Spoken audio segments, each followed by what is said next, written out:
चलिए शुरू करते हैं। सो this is differential equation, ordinary differential equation, lecture number 1। कल जो कुछ हमने पढ़ा था छोटे से इंटरप्शन से, उसको हमें फिर से शुरू करना पड़ेगा। तो चलिए, क्या होती है ऑर्डिनरी डिफरेंशियल इक्वेशंस। तो कल मैंने आपको बताया था कि बहुत तरह की इक्वेशंस आपको देखने को मिलती हैं, जैसे एल्जेब्रिक इक्वेशंस, ठीक है। फिर एल्जेब्रिक इक्वेशंस के बाद डिफरेंस इक्वेशंस, और इन्हीं में एक पार्ट है जो है डिफरेंशियल इक्वेशंस, ठीक है। मैंने बता दिया था कि अलजेब्रिक इक्वेशंस क्या हैं। आप देखते हैं ट्रिग्नोमेट्रिक फंक्शंस या पॉलिनोमियल फंक्शंस इन्वॉल्व रहते हैं, वे इक्वेशंस हैं। जैसे एक एग्जांपल है, सपोज अगर मैं आपसे कहूं x square plus 2x+1, so this is polynomial, and x square plus 2m+1 equals to 0, this is an equation. तो सबसे पहले आपको डिफरेंस पता होना चाहिए दोनों चीजों में। तो ये है आपकी इक्वेशन जो कि एक अलजेब्रिक इक्वेशन है, और ये क्या है, ये है आपका पॉलिनोमियल। इसकी डिग्री और वो सारी चीजें अलग बात है। तो हम ऑर्डिनरी डिफरेंशियल इक्वेशंस पढ़ेंगे, साथ में हम जो फंडामेंटल मैथमेटिक्स है थोड़ी थोड़ी, उसको जब हमारा पूरा अप्लाइड हो जाएगा तब तो करेंगे ही। अभी भी हम थोड़ा थोड़ा करते रहेंगे, इन बिटवीन जो जो जरूरत पड़ेगा हम आपको साथ में लेके चलते रहेंगे, बताते रहेंगे, ठीक है। सो चलते हैं फिर। तो डिफरेंशियल इक्वेशंस मेनली दो टाइप की होती हैं। Differential equations are mainly of two types. पहली होती है ऑर्डिनरी डिफरेंशियल इक्वेशन, जिसको शॉर्ट में ओडी कहा जाता है, और दूसरी होती है पार्शियल डिफरेंशियल इक्वेशन, जिसको पीडीई कहा जाता है। तो सबसे पहला क्वेश्चन ये है, what is the basic difference between ordinary differential equations and partial differential equation. तो देखिए, कोई भी डिफरेंशियल इक्वेशन होती है उसमें कोई भी डिफरेंशियल इक्वेशन होती है उसमें दो चीजें होती हैं, क्या? एक तो वेरिएबल्स और उनके डेरिवेटिव्स। वेरिएबल्स और डेरिवेटिव्स। अब सवाल ये है कि वेरिएबल, तो वेरिएबल दो होते हैं, देखिए, इंडिपेंडेंट वेरिएबल और डिपेंडेंट वेरिएबल। इंडिपेंडेंट वेरिएबल और डिपेंडेंट वेरिएबल। आप जानते हैं कि ये दोनों का कॉन्सेप्ट कहां से आता है? फंक्शन से आता है। इनको कौन ज्वाइंट करता है? फंक्शन ज्वाइंट करता है। रजत है मीटिंग में? Rajat, Saurabh, okay. Yes sir. Mike on रखना बेटा, है ना? ठीक है। सो फंक्शन जो है हमारा, वो ही कनेक्ट करता है इंडिपेंडेंट और डिपेंडेंट वेरिएबल्स को। अदरवाइज डिपेंडेंसी और इंडिपेंडेंसी दोनों इररिलेवेंट टॉपिक्स हैं, उन पे कोई लेना देना नहीं है। लेकिन अगर फंक्शन बीच में आ जाता है पिक्चर में, तभी हम इनको कनेक्ट कर पाते हैं। तो बेसिकली फंक्शन क्या है? फंक्शन मैंने आपको कल भी सिखाया, एक मशीन है, ठीक है। एक मशीन है जिसमें यहाँ से इनपुट, ये है आपका इनपुट बॉक्स, ठीक है, ये है इनपुट बॉक्स, और ये है आपका आउटपुट बॉक्स। इसको कहते हैं आउटपुट बॉक्स। किसी भी मशीन में दो चीजें होती हैं, यहाँ से आप मटेरियल सप्लाई करते हैं और यहाँ से ऑपरेशन ऑपरेट होता है। यहाँ से जिस तरह की मशीन होती है, सपोज आटा बनाने की मशीन है, तो यहाँ से आप गेहूं डालेंगे या कुछ भी, तो वो पीस के फिर आटा निकलता है यहाँ से, ठीक है। तो कहने का मतलब ये कि मशीन के नेचर पे डिपेंड करता है कि आउटपुट क्या आने वाला है और इनपुट क्या आने वाला है। जैसे अगर आप सपोज गेहूं बनाने पीसने की मशीन है, आप उसमें पत्थर डाल देंगे छोटे छोटे, तो क्या वो काम करेगी? वो कभी काम नहीं करेगी। सेम ऐसे ही अगर आप f x equal to log x में एक्स इक्वल टू -1 डाल देंगे, ये काम नहीं करेगी मशीन, ठीक है, ये बंद हो जाएगी। ये कहेगी कि नो आउटपुट फाउंड, है ना। तो याद रखिए, किसी भी मशीन में किस तरह के इनपुट्स पड़ते हैं उसको क्या कहते हैं? डोमेन कहते हैं। मैथमेटिकल लैंग्वेज में उसको डोमेन कहते हैं। और आउटपुट बॉक्स को क्या कहते हैं? कोडोमेन कहते हैं। सो कल मैंने आपको बताया था, आज फिर से देख लेंगे कोडोमेन क्या होता है। देखिए, codomain is collection of possible outputs, ठीक है। पॉसिबल यानी कि जो आप आउटपुट एक्सपेक्ट करते हैं मशीन से, वो पॉसिबल आउटपुट जो है वो आपका कोडोमेन कहलाता है, कलेक्शन। और रेंज क्या कहलाता है? तो कल जो लोग जुड़े हुए थे उनको शायद क्लिक हो रहा होगा।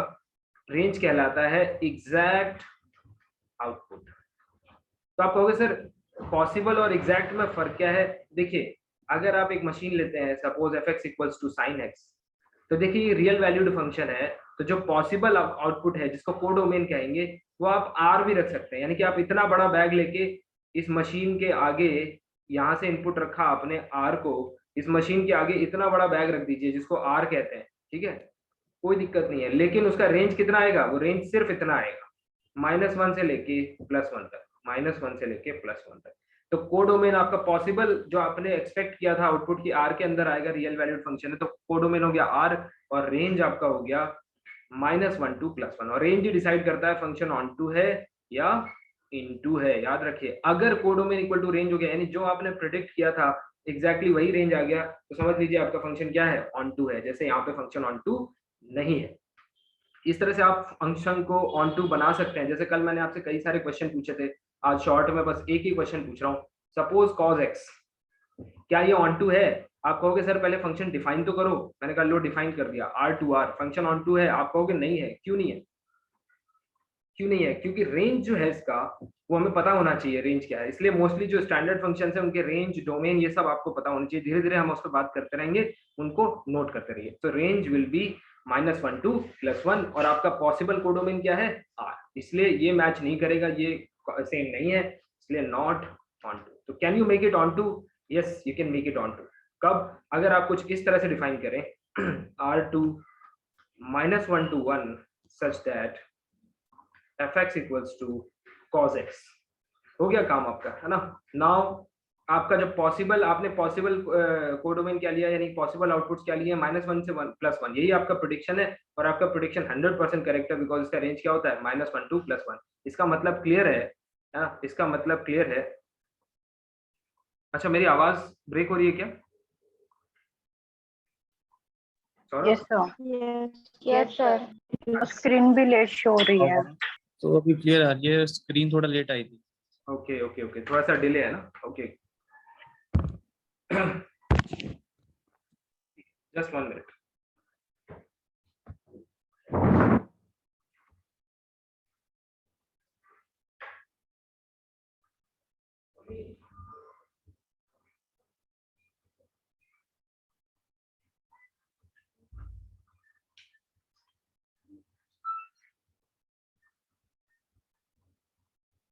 Okay, is it fine now?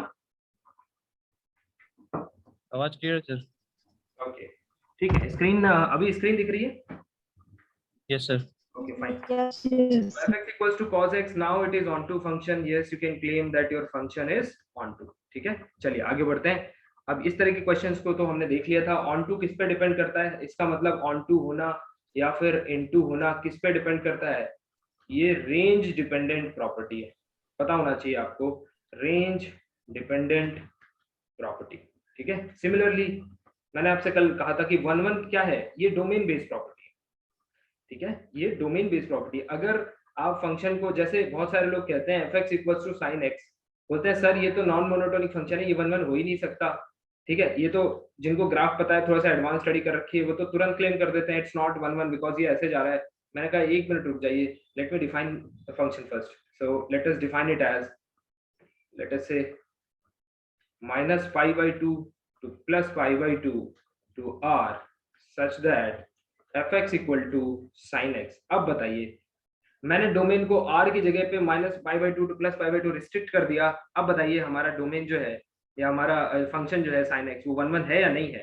तो बिल्कुल 1 है। अगर आप देखें, सिर्फ इतने डोमेन की बात हो रही है, यहाँ से लेके यहाँ तक। तो यहाँ पे आप एक्स एक्सिस के पैरेलल कोई भी लाइन ड्रॉ करें, ये ग्राफ को केवल एक ही बार काटेगी, इतने डोमेन के अंदर। ठीक है, इतने डोमेन के अंदर ग्राफ को एक ही बार काटेगी। Hence function is 1 in -π/2 to +π/2। इसका मतलब 1 होना डोमेन बेस्ड प्रॉपर्टी। अगर डोमेन आपने चेंज कर दिया तो फंक्शन 1 हो जाएगा, और अगर चेंज मतलब आप अपने हिसाब से मोल्ड करके बता सकते हैं कि फंक्शन कब 1 होगा और कब नहीं होगा। एक क्वेश्चन कल जो छूट गया था, उस क्वेश्चन को जैसे मैं आपसे पूछूं fx equal to log x, बताइए 1 ये सब छोड़ दीजिए, क्या ये एक मोनोटोनिकली इंक्रीजिंग फंक्शन है या डिक्रीजिंग फंक्शन है? इंक्रीजिंग है या डिक्रीजिंग है? What will be your answer? I will be happy अगर if some of you can answer. Just ये बताइए, इंक्रीजिंग और डिक्रीजिंग।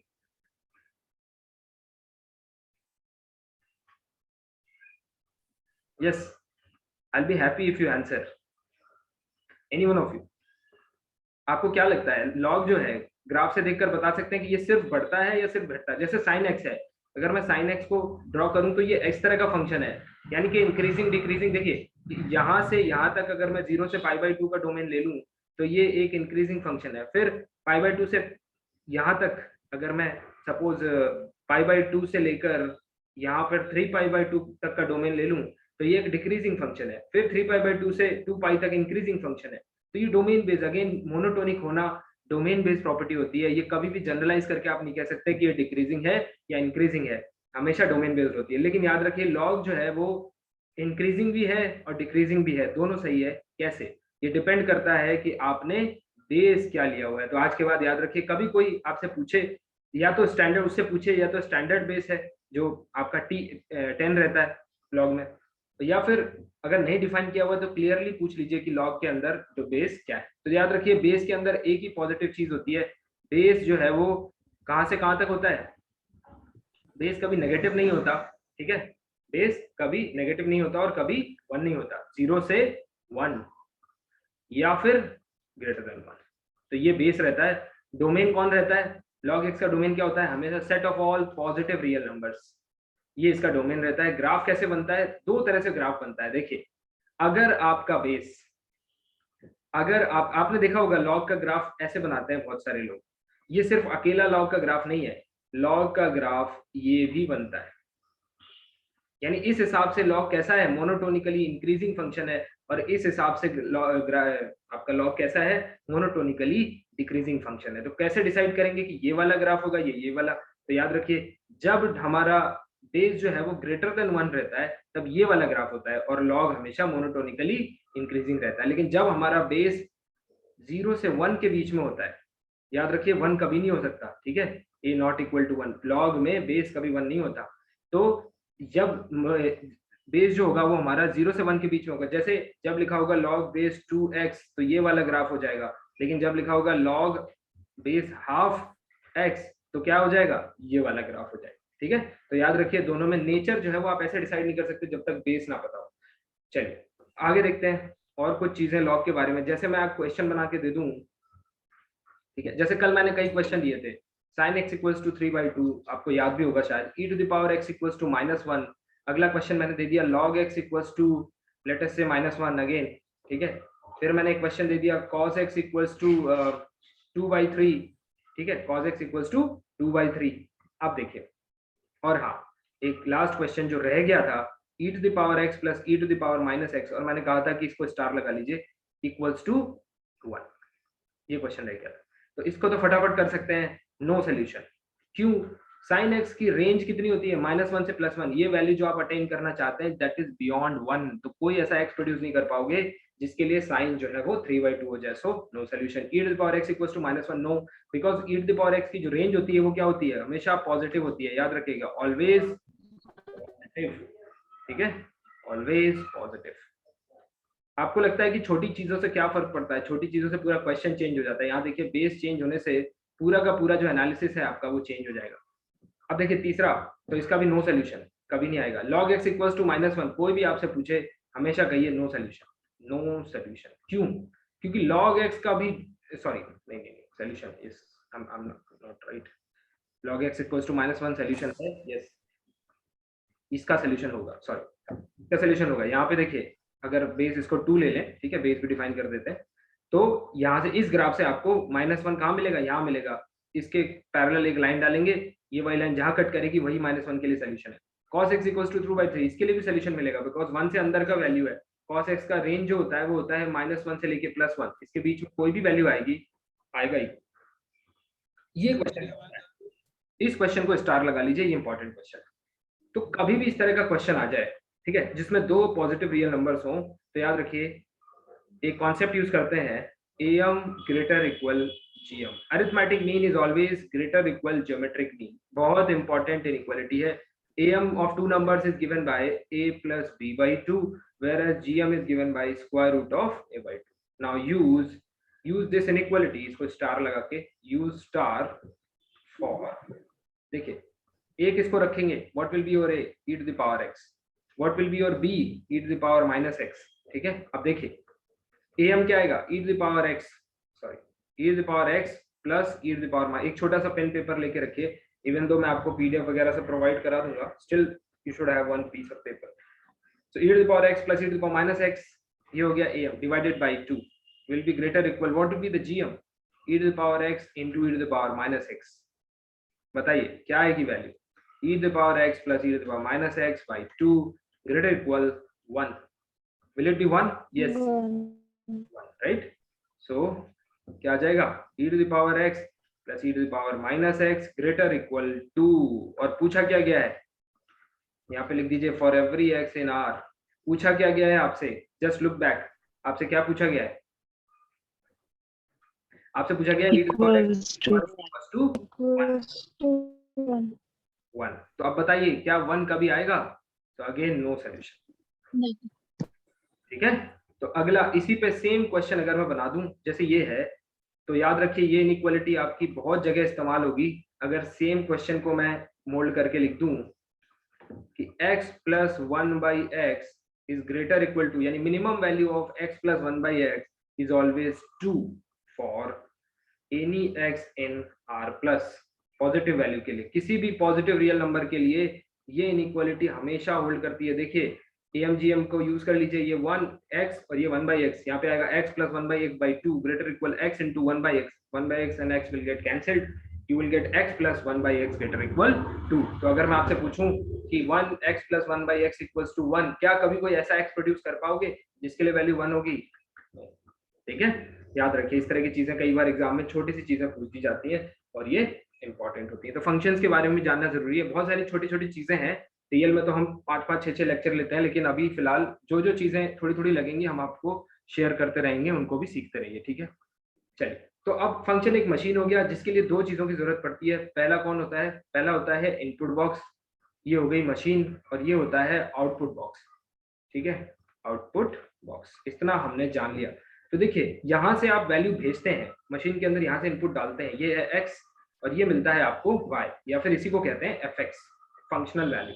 तो ये कैसा है? ये है इंडिपेंडेंट, बिकॉज इस पे कोई भी डिपेंडेंसी नहीं है, ये आप कहीं से भी चूज करके, बस डोमेन का एलिमेंट होना चाहिए, मतलब मशीन उसके लिए वेल डिफाइंड होनी चाहिए, आप उस वैल्यू को वहां पे डाल सकते हैं, कोई दिक्कत की बात नहीं है। तो x will be independent variable, और मशीन के अंदर जो निकल के आता है वो क्योंकि अल्टीमेटली किस पे डिपेंड कर रहा है? x पे। जैसे ही आप x चेंज कर दोगे y विल गेट चेंज्ड। इसका मतलब ये कैसा वेरिएबल है? ये है डिपेंडेंट वेरिएबल। तो देखिए जब सिस्टम के अंदर एक डिपेंडेंट वेरिएबल और एक इंडिपेंडेंट वेरिएबल बनता है, तो इस तरह से जब डिफरेंशियल इक्वेशन बनती है उसको क्या कहते हैं? एक डिपेंडेंट वेरिएबल और एक ही इंडिपेंडेंट वेरिएबल, क्या कहते हैं? Ordinary right, ordinary differential equation. अब मैं आपसे पूछूं एक डिपेंडेंट वेरिएबल और more than one independent variable, मोर देन वन इंडिपेंडेंट वेरिएबल, अब बताइए क्या बनता है? ये हमेशा बनता है पार्शियल डिफरेंशियल इक्वेशन। क्यों? बिकॉज देखिए जब आप डेरिवेटिव निकालते हैं तो आप क्या लिखते हैं? dy/dx। इसका मतलब क्या होता है? इसको ऐसे लिखा जाता है d/dx ऑफ y। ये होता है ऑपरेटर, डिफरेंशियल ऑपरेटर। एक्चुअली आप कर क्या रहे होते हैं? You are measuring change in y with respect to x, मतलब x में कितना चेंज कर रहे हैं, ठीक है, x में चेंज कर रहे हैं तो y में कितना चेंज हो रहा है, दैट मेजरमेंट इज dy/dx। लेकिन अगर मैं आपसे कहूं कि अब जो ऊपर वाला फंक्शन है z, वो दो वेरिएबल का फंक्शन है, x और y, यानी इंडिपेंडेंट वेरिएबल अभी दो हो गए और डिपेंडेंट कौन है? z है। तो x और y इनको आप इनपुट करेंगे, आउटपुट इसका वैल्यू मिलेगा। तो अब बताइए क्या बनेगा? क्या ODE बनेगी? तो क्या आप dz/dx लिख सकते हैं? अभी प्रॉब्लम हो जाएगी। क्यों? इसका मतलब क्या होगा? इसका मतलब होगा x में चेंज आप मेजर क्या कर रहे हैं? z में change with respect to the change in x। Will it work? No, because z अभी किसका फंक्शन है? दो वेरिएबल x और y का। तो आप कभी दोनों वेरिएबल्स में चेंज या एक वेरिएबल में चेंज ऐसे मेजर नहीं कर सकते। कैसे मेजर करना होगा? आपको किसी ना किसी क्वांटिटी को फिक्स करना होगा पहले। तो आपको इन दो में से एक क्वांटिटी को फिक्स करना होगा, है ना, कीपिंग y एज फिक्स्ड। और जैसे ही आप एक क्वांटिटी को फिक्स कर देते हैं तो ये टोटल डेरिवेटिव नहीं बनता, ये क्या बनता है? पार्शियल डेरिवेटिव बन जाता है, ठीक है। बिकॉज आप एक वेरिएबल को फिक्स करके दूसरे में चेंज देख रहे हैं, मतलब अगर आप x और y इनपुट करें तो आप y को आपने रोक दिया है, y आपने फिक्स कर रखा है, और आप चेंज किस में देख रहे हैं? x को चेंज करके z में चेंज देख रहे हैं कि एक वेरिएबल में देखूं कितना चेंज होता है, ठीक है। तो ये चीजें उसमें क्या बनता है? PD बनता है। अगला मेरा क्वेश्चन है, अगर मोर देन वन डिपेंडेंट वेरिएबल हो, ठीक है, मोर than one dependent, I will be happy अगर आप आंसर देते हैं, और एक इंडिपेंडेंट वेरिएबल हो तो क्या बनता है? यस बताइए, जो आपको ठीक लग रहा है बताइए। आई विल बी हैप्पी अगर आप आंसर करेंगे तो अच्छा लगेगा। यस बोलिए, more than one dependent variable मतलब y equal to f x, z equal to some g x, इस तरह से। तो यहाँ पे इंडिपेंडेंट कौन है? केवल x है, और x पे डिपेंड कौन कर रहा है? y और z। तो क्या बनता है? Yes, take your time.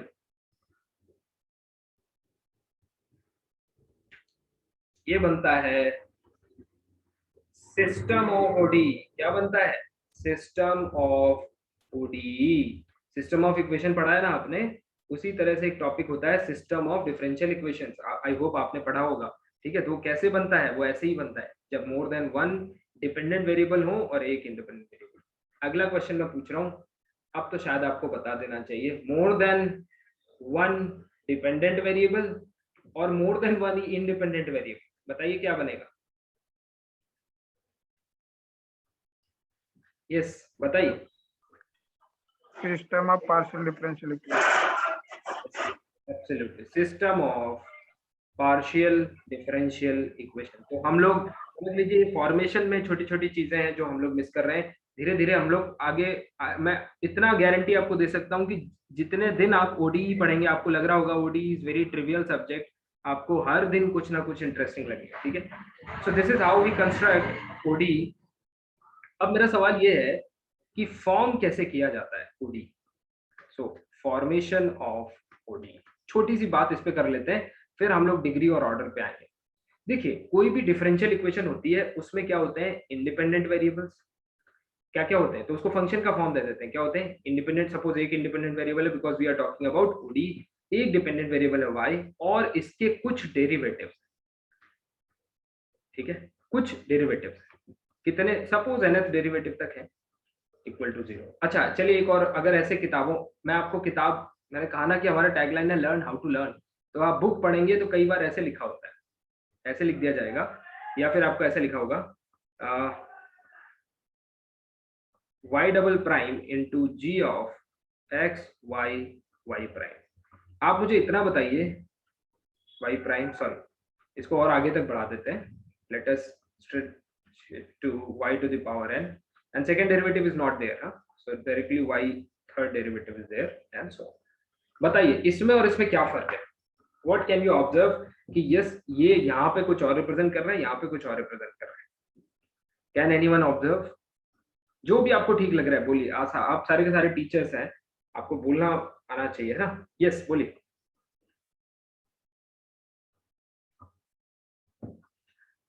कई बार बुक्स में इस तरह की चीजें लिख दी जाती हैं, है ना, जब आप बुक पढ़ रहे होते हैं तो कई बार इस तरह की चीजें लिखी होती है। तो देखिए साफ चीज है, जब आप इन सब के फंक्शन बना रहे होते हैं, ठीक है, इसका एग्जांपल ले लेता हूं और इसका ले लेता हूं, आपको डिफरेंस समझ में आ जाएगा। जब आप इसके फंक्शंस बना रहे होते हैं तो इसमें आप इन वेरिएबल्स को, इनको सबको वेरिएबल ट्रीट करके आप इनकी कोई भी पावर, कोई भी एक्सपोनेंशियल में ले जा सकते हैं, साइन में ले जा सकते हैं, कुछ भी कर सकते हैं। यानी कि आप ऐसे लिख सकते हैं x sine y double prime plus y into y triple prime equals to 0। That is very well, है ना, कोई प्रॉब्लम नहीं है। ये एक एग्जांपल बन गया इस तरह के फंक्शन का। आपने बाकी वेरिएबल्स को कंसीडर नहीं किया, कोई फर्क नहीं पड़ता। लेकिन जब आप यहां लिख रहे हैं तो क्या will it work for this?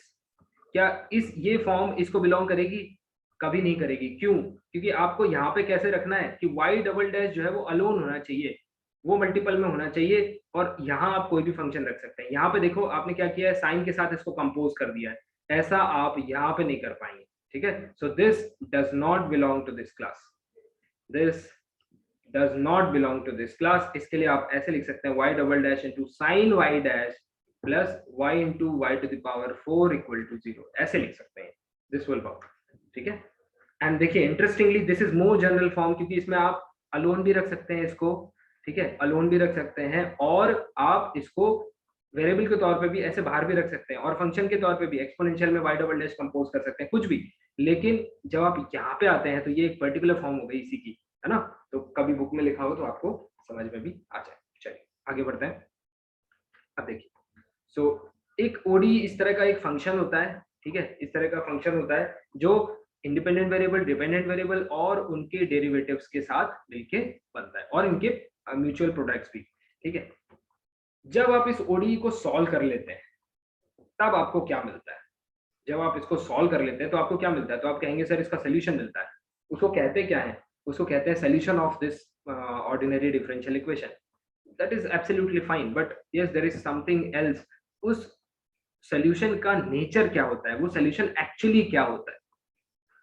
जब आप किसी ओडीई को सॉल्व करते हैं, उसका सोल्यूशन निकल के आता है, तो आप कहेंगे सर जो भी निकल के आएगा y equals to some hx, कोई फंक्शन ही होगा, ऑब्वियसली कोई फंक्शन होगा जो वो इसको सेटिस्फाई करेगा हमेशा। हमेशा क्या करेगा, सेटिस्फाई। यानी अगर आप इसको इसके अंदर रख देंगे तो इसको सेटिस्फाई कर जाएगा, कोई दिक्कत नहीं है। बट द पॉइंट इज इसको कहते क्या है, ये जो है ये क्या कहलाता है। तो याद रखिए, आज के बाद यहाँ पे स्टार लगा के लिख रहा हूँ, solution of any differential equation, solution of any differential equation gives, or we can say is nothing but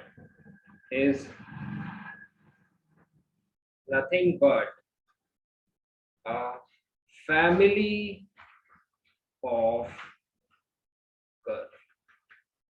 ठीक है, क्या मिलता है आपको, फैमिली ऑफ कर्व्स। आप कहेंगे सर फैमिली ऑफ कर्व्स मतलब कैसे, तो देखिए एक छोटी सी एग्जांपल है। जब आप सपोज इसको सॉल्व करते हैं y डबल डैश प्लस और माइनस 2y डैश, ठीक है, plus y equals to later से 0, इसको सॉल्व करते हैं तो आपको 1 और 1 यानी कि आपको मिलता है y of x equals to e to the power later से y of x equals to e to the power x। इसका एक सोल्यूशन मिलता है, ठीक है, ये सोल्यूशन मिलता है। लेकिन ये एक सोल्यूशन है। जब आप इसका जनरल सोल्यूशन निकालते हैं तो आप कैसे लिखते हैं, सपोज यहाँ पे 3 है और यहाँ पे लेटर से 2 है, कुछ भी, तो आप इसको लिखते हैं c1 e to the power x plus c2 e to the power lambda 2x।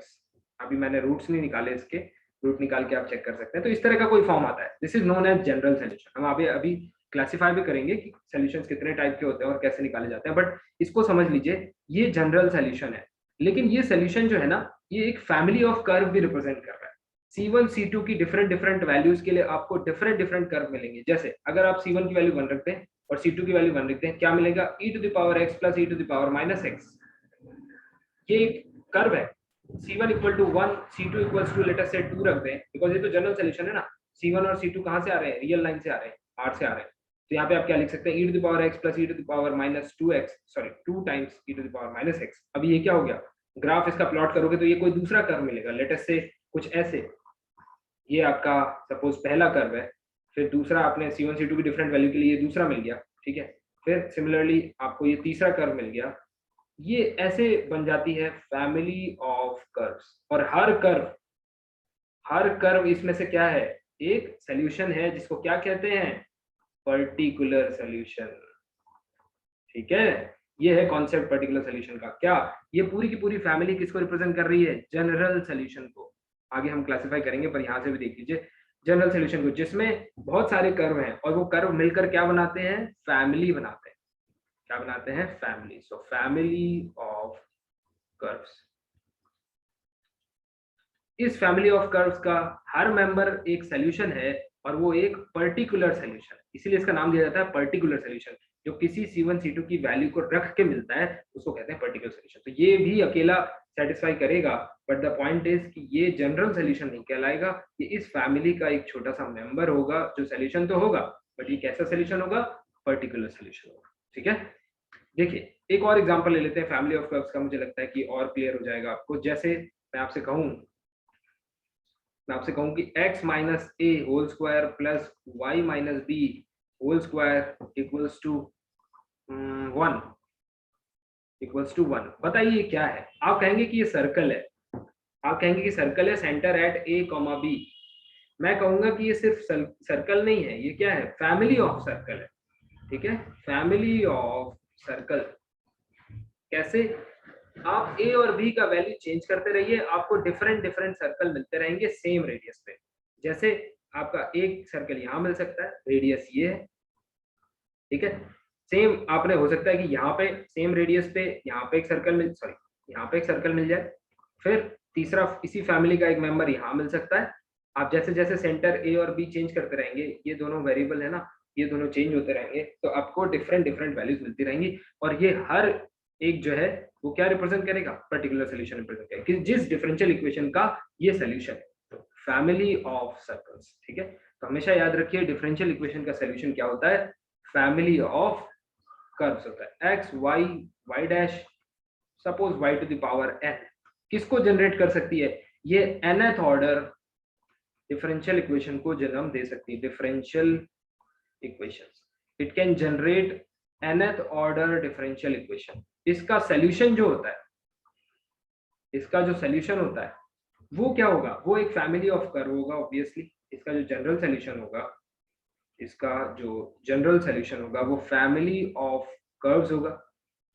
वो कर्व कौन सा होगा वो आपको सॉल्व करके ही पता चलेगा। लेकिन एक इंटरेस्टिंग चीज इससे में पता चल जाएगी कि जितने ऑर्डर का सॉल्यूशन डिफरेंशियल इक्वेशन आप ले रहे हैं, सपोज n ऑर्डर का डिफरेंशियल इक्वेशन ले रहे हैं, तो इसमें कितने आर्बिट्री कांस्टेंट्स होंगे, n आर्बिट्री कांस्टेंट्स इन्वॉल्व होंगे, n arbitrary constants.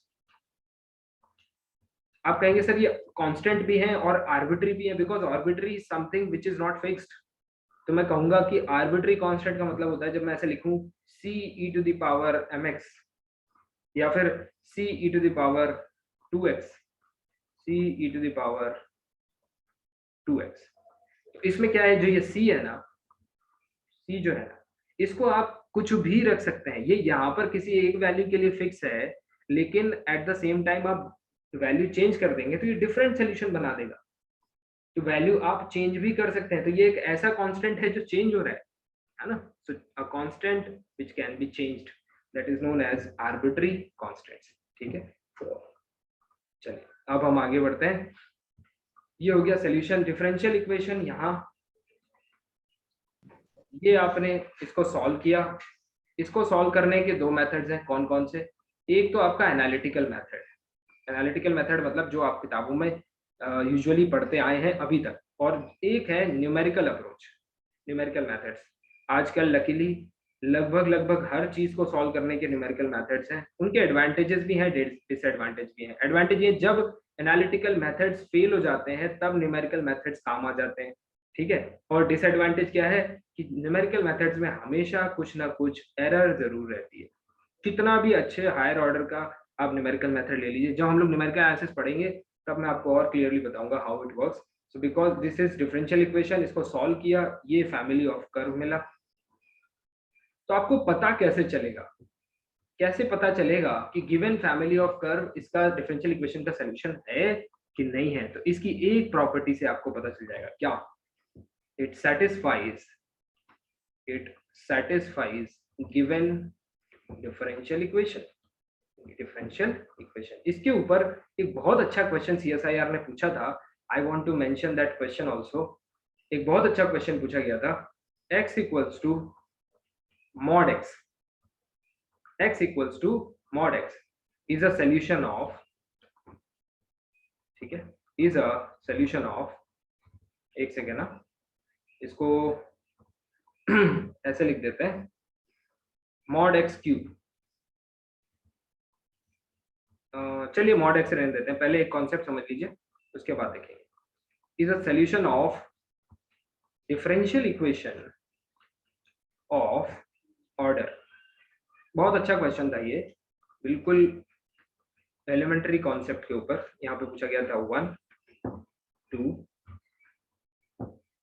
3 none of the above। Take a 10 seconds time और आराम से सोचकर मुझे बताइए what will be the solution, what will be the answer. Yes,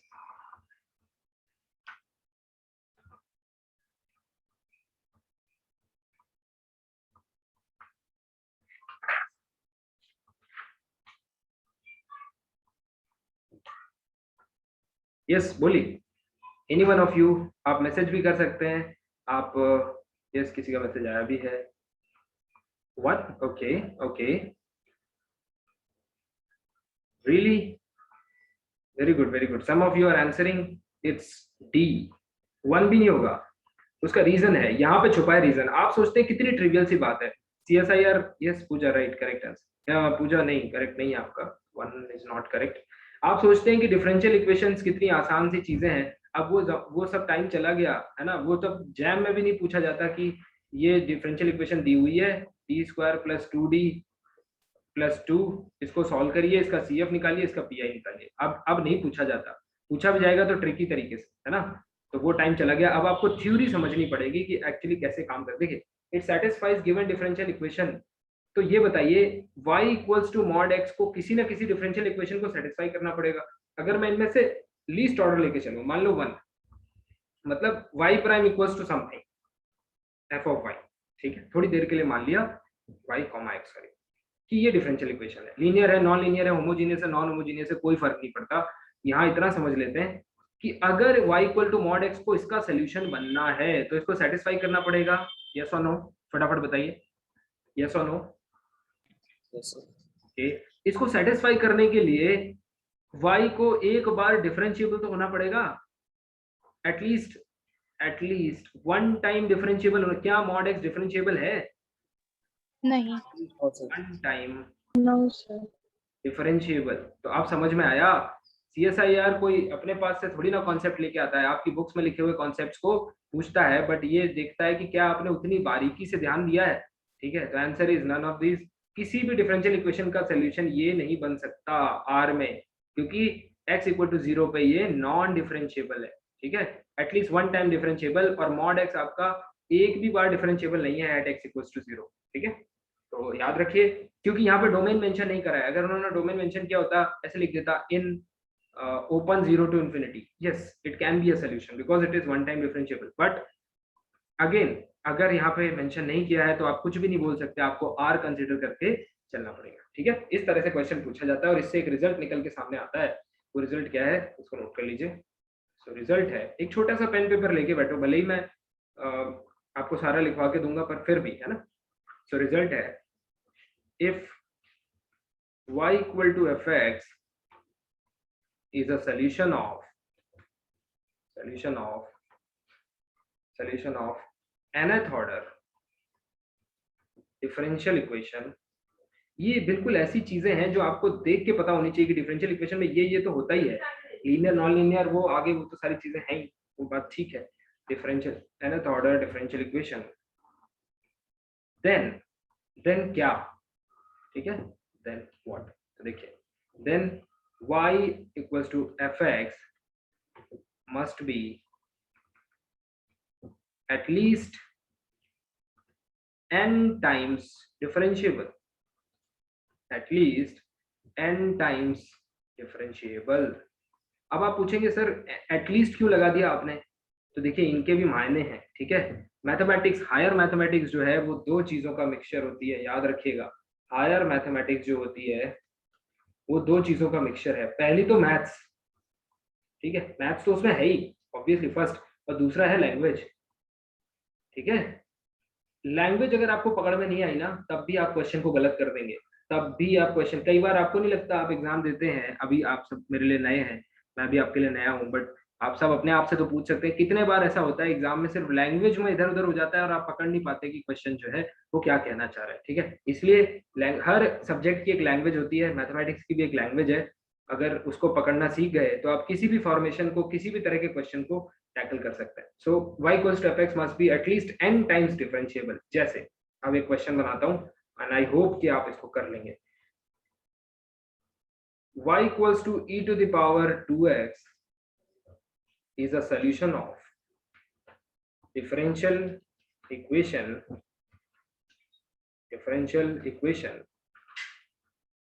of order, ठीक है, of order 1 2 3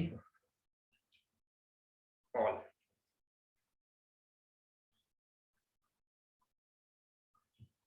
यस, बताइए, can be a solution of.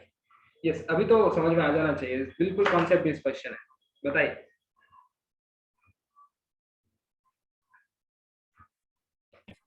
All.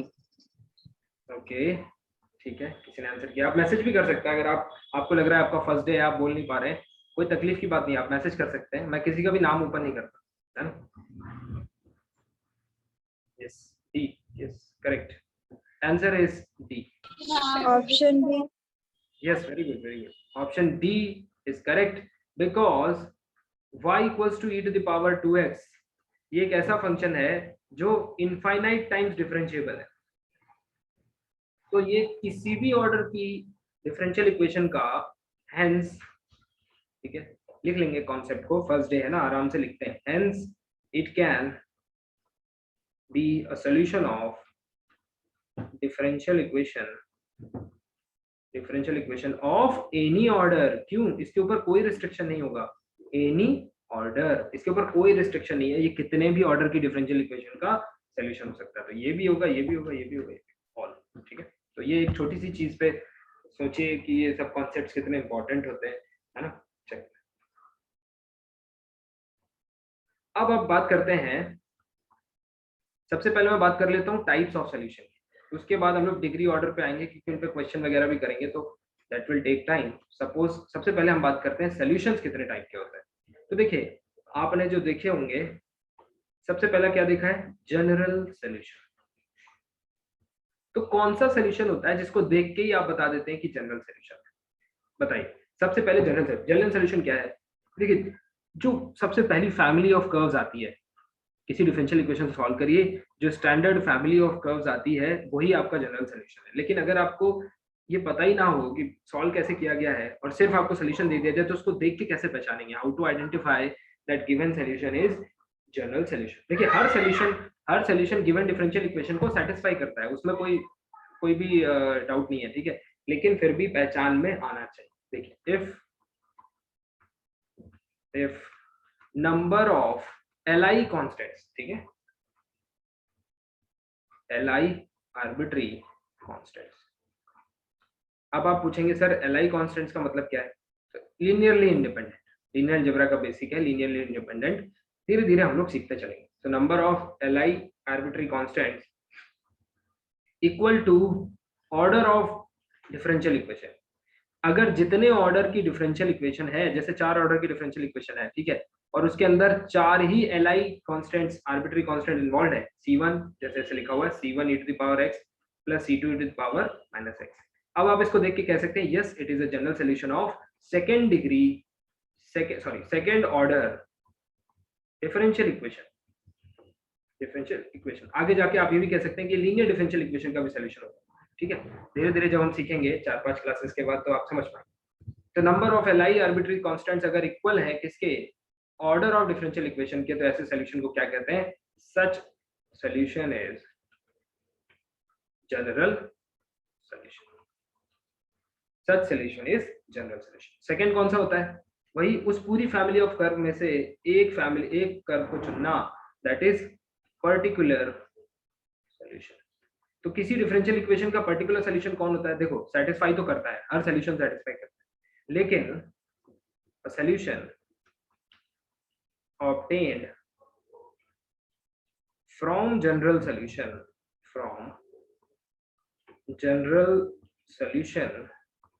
by कैसे मिलता है? by substituting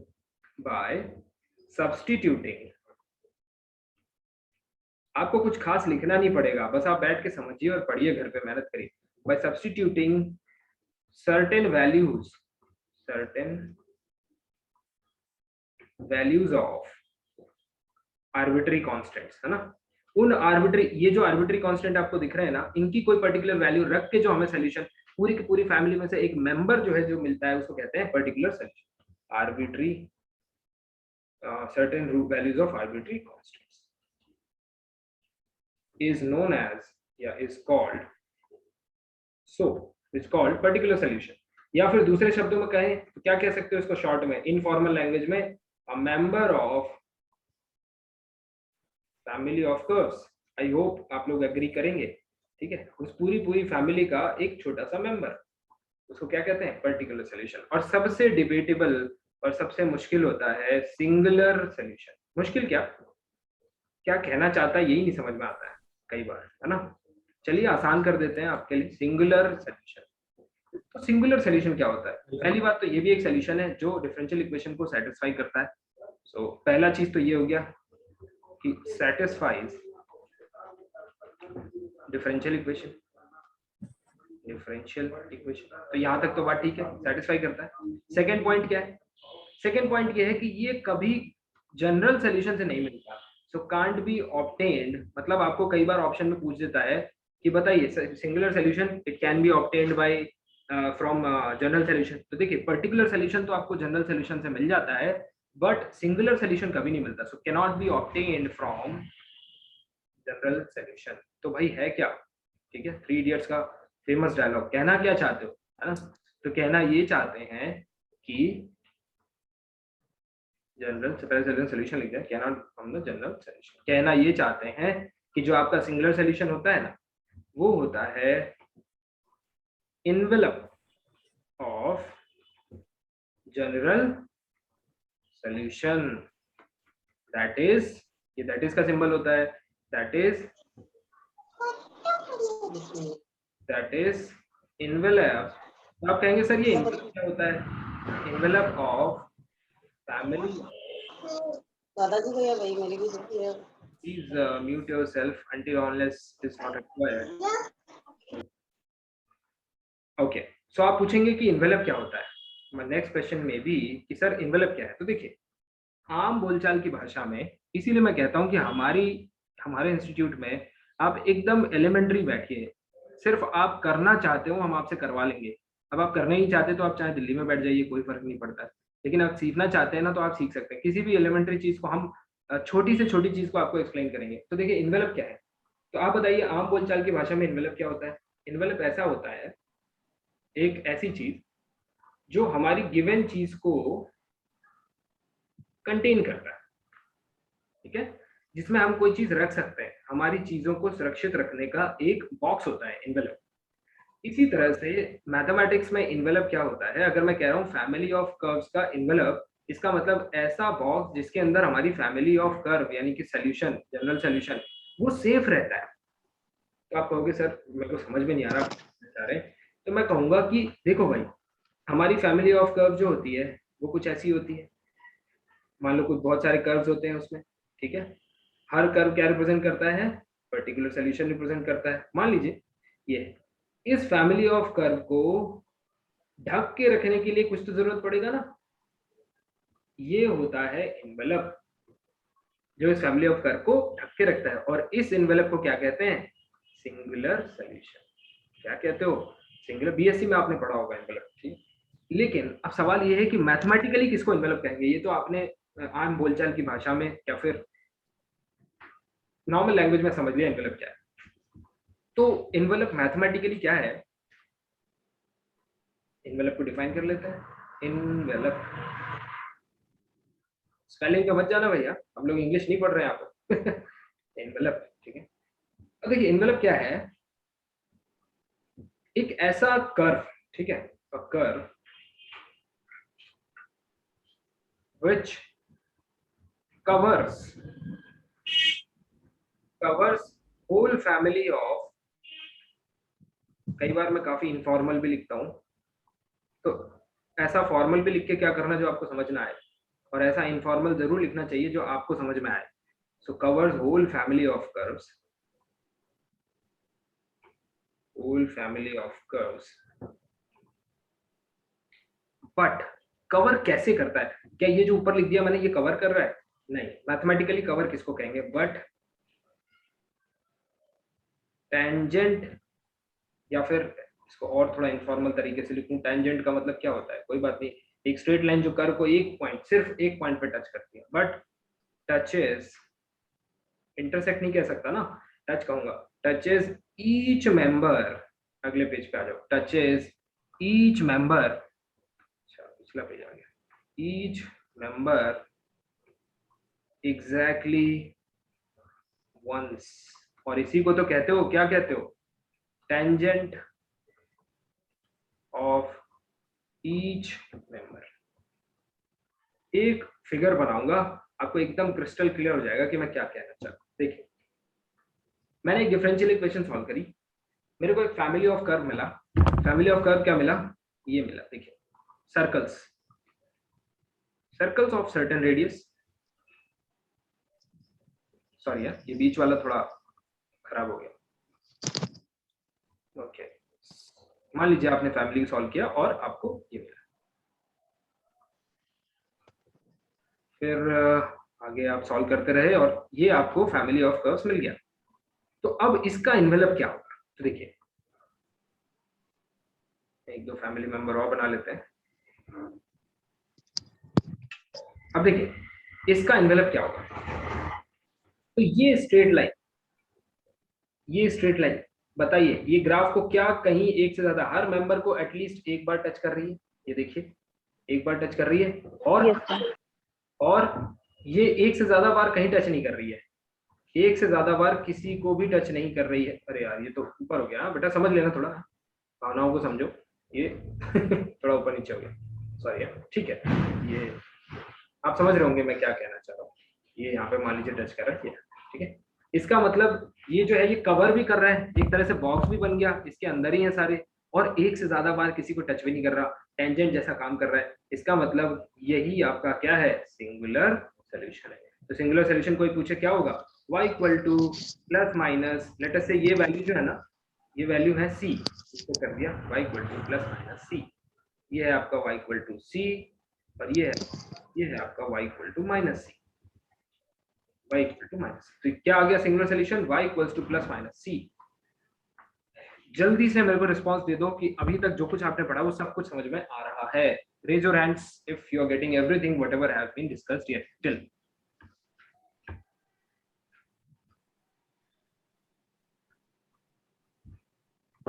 देखिए आप चाहे आज एक दिन के लिए आए हो या फिर आप हमारे साथ परमानेंटली जुड़ने के लिए आए हो, इससे फर्क नहीं पड़ता। आज आप बैठे हैं, अपना टाइम दे रहे हैं, आपको समझ आ रहा है या नहीं, है ना। अगर आ रहा है तो raise your hand, just one click away. ठीक है, और ऐसे ही हम लोग एकदम आसान करके चीजों को पढ़ेंगे पूरे सेशन में। चलिए, या thank you for your response. आगे बढ़ते हैं भाई। चलिए ये तो बात हो गई सॉल्यूशंस कितने टाइप के होते हैं, जनरल, पर्टिकुलर और इन्वेलप। इन्वेलप यानी कि सिंगुलर सॉल्यूशन। इसीलिए कभी भी सिंगुलर सॉल्यूशन आपने क्वेश्चन जब सॉल्व किए होंगे ना, तो कभी भी सिंगुलर सॉल्यूशन को आप पिक नहीं कर पाते होंगे, है ना। मोस्ट ऑफ द टाइम हम लोग पिक नहीं कर पाते, क्योंकि वो एग्जैक्ट पूरा का पूरा कर्व तो सॉल्यूशन बनता नहीं है ना, टेंजेंट का काम करता है। आगे बढ़ते हैं। अब बात करते हैं कि एक डिफरेंशियल इक्वेशन में क्या क्या होता है। उस इक्वेशन में डिपेंडेंट वेरिएबल, इंडिपेंडेंट वेरिएबल, उनके डेरिवेटिव्स। ठीक है, क्या होता है सबसे पहले इंडिपेंडेंट वेरिएबल, फिर क्या होता है डिपेंडेंट वेरिएबल। अगर हम ओडीई की बात करें, सिस्टम ऑफ ओडीई की बात नहीं कर रहे, सिर्फ ओडीई की बात कर रहे हैं। ठीक है, सिस्टम ऑफ ओडीई जो हमको तो 4 चैप्टर के बाद पढ़ेंगे। उसके बाद क्या होते हैं इनके डेरिवेटिव्स। डेरिवेटिव्स होते हैं, हायर डेरिवेटिव्स भी होते हैं। ठीक है, सेकंड ऑर्डर, थर्ड, उसी से तो डिसाइड होता है। और क्या होता है, और होते हैं प्रोडक्ट। किसके, product of dependent variable and it's derivatives. और ये वो कड़ी है जो बड़ी इंपॉर्टेंट है। ये वाली जो चीज मैंने लिखी ना, ये वाली, ये बड़ी इंपॉर्टेंट है। क्यों इंपॉर्टेंट है, इसको थोड़ा सा समझेंगे। तो इसके बेस पे बनती है, ये है सामग्री। जैसे चाय बनाने के लिए सब लगता है ना, चाय की पत्ती, दूध, चीनी, इलायची, ये सब सेम ये सामग्री है जिससे आप, ये इंग्रेडिएंट्स हैं जिससे आप differential equation, ordinary differential equation बनाते हैं। ठीक है, अब देखिए इसमें दो चीजें मेन होती हैं। कौन सी, एक होती है डिग्री सॉरी पहले ऑर्डर, एक होता है ऑर्डर ऑफ डिफरेंशियल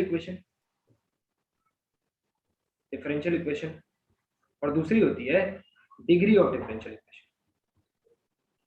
तो ये बड़ी फेमिलियर चीजें हैं जो हम बीएससी से लगातार पढ़ते हुए आ रहे हैं, इनमें कोई तकलीफ हमें नहीं होती है, ऐसा मैं मान के चल रहा हूँ। ठीक है, लेकिन फिर भी मैं देखूंगा कि कुछ लोगों को जरूर कुछ ना कुछ इसमें नया सीखने को मिलेगा। ठीक है, चलिए आगे बढ़ते हैं। क्या होता है ऑर्डर, क्या होता है ऑर्डर ऑफ डिफरेंशियल इक्वेशन। तो देखिए highest order derivative in dependent variable का, हाईएस्ट ऑर्डर डेरिवेटिव जो उस डिफरेंशियल इक्वेशन में इन्वॉल्व होता है, वो क्या कहलाता है, highest order derivative involve in differential equation, इसी को कहते हैं ऑर्डर। फॉर एग्जांपल, एक छोटा सा एग्जांपल पहले ले लेते हैं। तो फॉर एग्जांपल अगर मैं लिखूं लेट अस से d3y upon dx2 suppose 2 times plus 3 times d2y upon dx2 whole square plus dy by dx equals to sin x। मान लीजिए ये डिफरेंशियल इक्वेशन है, इसमें वो सारी चीजें हैं, देखिए डेरिवेटिव्स हैं, इंडिपेंडेंट वेरिएबल्स का फंक्शन भी है। तो ये एक डिफरेंशियल इक्वेशन है और इसका ऑर्डर क्या है, तो आप देखिए कौन सा सबसे highest order derivative which is involve in the differential equation. तो देखिए कौन सा डेरिवेटिव इन्वॉल्व है, थर्ड ऑर्डर डेरिवेटिव इन्वॉल्व है, sorry this is type of third order derivative, यही हाईएस्ट ऑर्डर डेरिवेटिव है जो इन्वॉल्व है and this is known as order of differential equation. तो क्या हो गया बेटा इसका order, yes what is the order, 3। This is very very easy, पर फिर भी मैं आपको कुछ ना कुछ इसमें जरूर सिखा दूंगा। व्हाट इज डिग्री, अब देखिए द एक्सपोनेंट, पावर लिखूं या एक्सपोनेंट लिखूं, आप देख लीजिए, एक्सपोनेंट या फिर power, okay you should be thankful to me क्योंकि मैंने आपको सेव किया। एक्सपोनेंट यानी कि power of highest order derivative, ये क्या कहलाती है, और डिग्री।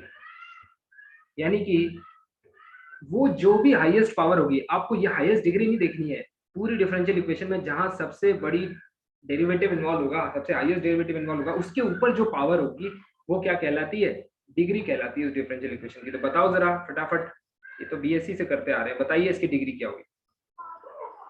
यस 1 है, वेरी गुड, 1 डिग्री इज 1, ठीक है। हाईएस्ट ऑर्डर डेरिवेटिव जो जिसकी डिग्री होती है, जो पावर होती है, वही उसकी डिग्री कहलाती है। Well and good, that is absolutely fine, यहाँ तक ठीक है। पर मैं अब आपको कुछ क्वेश्चन दूंगा, ठीक है। जैसे मैंने क्वेश्चन दिया 2x² y double dash plus y dash whole square plus sin x equals to 2, आपको डिग्री और ऑर्डर बताना है, ठीक है। 2x² e to the power y dash plus sin y equals to 3, 2x² y double dash plus cos of y dash equals to tan x। इन 3 questions में आपको degree और ऑर्डर बताना है। You can take your 20 seconds easily. Yes, first equation की order 2 है, degree 1 है। Okay yes, second इसमें सर रेडिकल साइन है तो रिमूव करना पड़ेगा। ओके ऑर्डर आपने क्या बताया, ऑर्डर आपने बताया 1 सर, अच्छा order 1 sir, 1 sorry sir, order 2 बोला, डिग्री 1 बोला। राइट। यहाँ पे अब देखिए ये वाला सही है, जितने भी लोग कह रहे हैं कि इसका ऑर्डर 2 और डिग्री 1 है, that is absolutely fine because this is as easy as the earlier one. What about these 2 questions, think about it, take your time. Second में सर रेडिकल साइन रिमूव करना पड़ेगा, एक्सपोनेंशियल पावर है ना। Just take your time, आप remove करके मेरे को बताइए।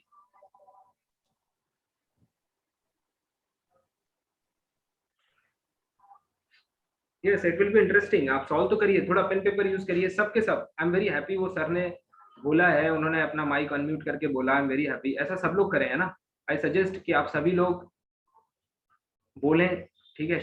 एक प्रॉपर 2 वे कम्युनिकेशन होना चाहिए।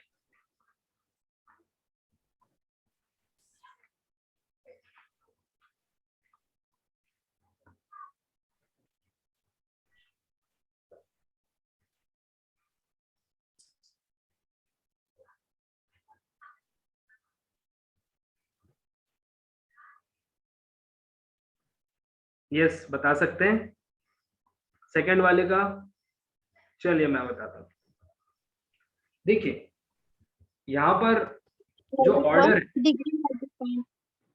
यस जो ऑर्डर है ना इस डिफरेंशियल इक्वेशन का, वो ऑर्डर है 1, क्योंकि यहाँ पे हाईएस्ट ऑर्डर डेरिवेटिव जो है वो y डैश ही होने वाला है। बट जो डिग्री है ना, डिग्री जो है ना वो अनडिफाइंड है। क्या है? अनडिफाइंड। कैसे है एक्सप्लेन करूंगा, फिर आपको बताऊंगा कि ये सिमिलर नीचे वाला क्वेश्चन भी बिल्कुल वैसे ही होगा। देखिए इस जब भी कभी आपको डेरिवेटिव कॉम्पोजिशन में दिखाई पड़े, यहाँ पे एक्सपोनेंशियल के साथ कॉम्पोजिशन है, इस क्वेश्चन को अलग से डील करेंगे। कॉम्पोजिशन तो e to the power y prime को आपको सीरीज एक्सपेंड करना पड़ेगा। क्या आएगा? 1 plus y prime plus y prime square by 2 factorial, y prime cube by 3 factorial and so. Correct है भाई? सही है। तो देखिए हाईएस्ट पावर जो डेरिवेटिव जो हाईएस्ट ऑर्डर डेरिवेटिव है वो तो वाई प्राइम ही है हर जगह पे, डेरिवेटिव तो नहीं बढ़ रहा, लेकिन तो इसलिए ऑर्डर क्या हो गया 1 हो गया। लेकिन डिग्री अगर आप ढूंढने जाएंगे तो क्या आप यहाँ से 2 बोलेंगे या फिर 3 बोलेंगे, और आप तो जानते ही हैं कि ये पावर एक्सपोनेंशियल के सीरीज एक्सपेंशन में अब बढ़ती ही चली जाएगी, सही है या नहीं? तो बताइए डिग्री बना पाएंगे? Can you find the degree, yes और नो? फटाफट बताइए। No sir, No. No sir. Very good, है ना? तो जब भी कॉम्पोजिशन में फंक्शन आएगा हमेशा सीरीज एक्सपेंशन करके। अब इस क्वेश्चन को जरा फिर से ध्यान से करो और मेरे को बताओ कि क्या पावर, क्या डिग्री है और क्या ऑर्डर है।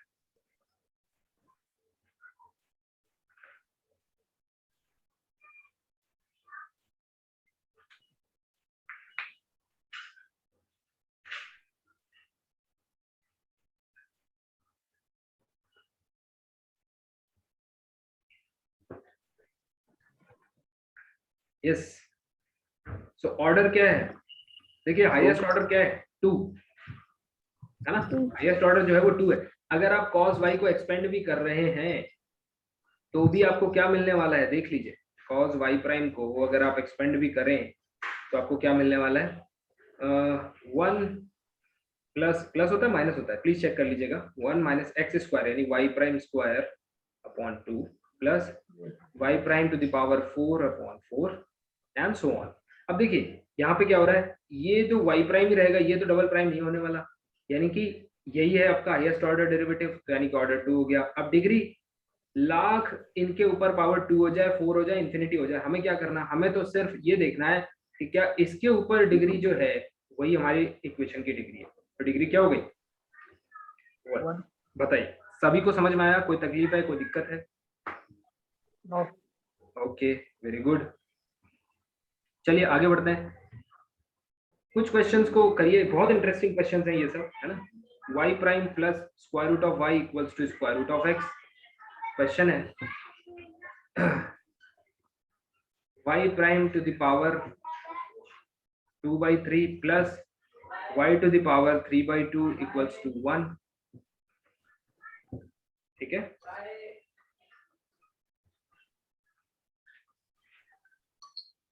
और ये नेट में पूछा जा चुका है। मैं जो आपको बुकलेट शेयर करूंगा उसमें सारी की सारी चीजें वही हैं जो पूछी गई हैं कहीं ना कहीं। ठीक है, 2/3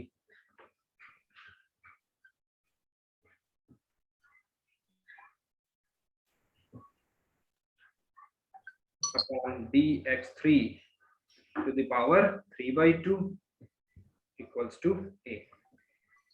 ध्यान से करिएगा इनके ऑर्डर और डिग्री। टेक योर टाइम, आराम से सोच के 30-40 सेकंड का समय ले लीजिए, 1 मिनट ले लीजिए, आराम से बताइए। यस, फर्स्ट का ऑर्डर 1 है, डिग्री 2 है। ऑर्डर 1 है, डिग्री 2 है, ओके ठीक है, ठीक है, कीप ऑन सॉल्विंग। यस,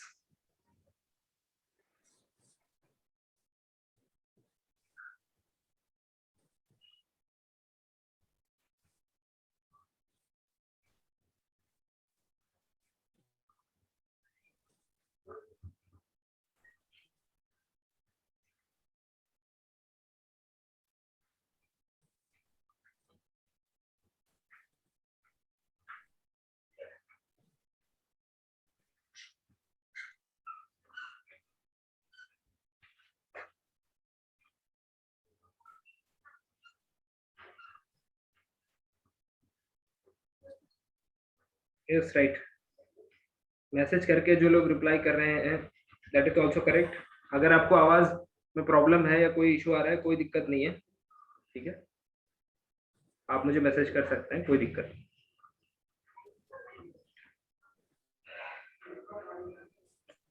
आराम से मुझे सोचकर बताइए।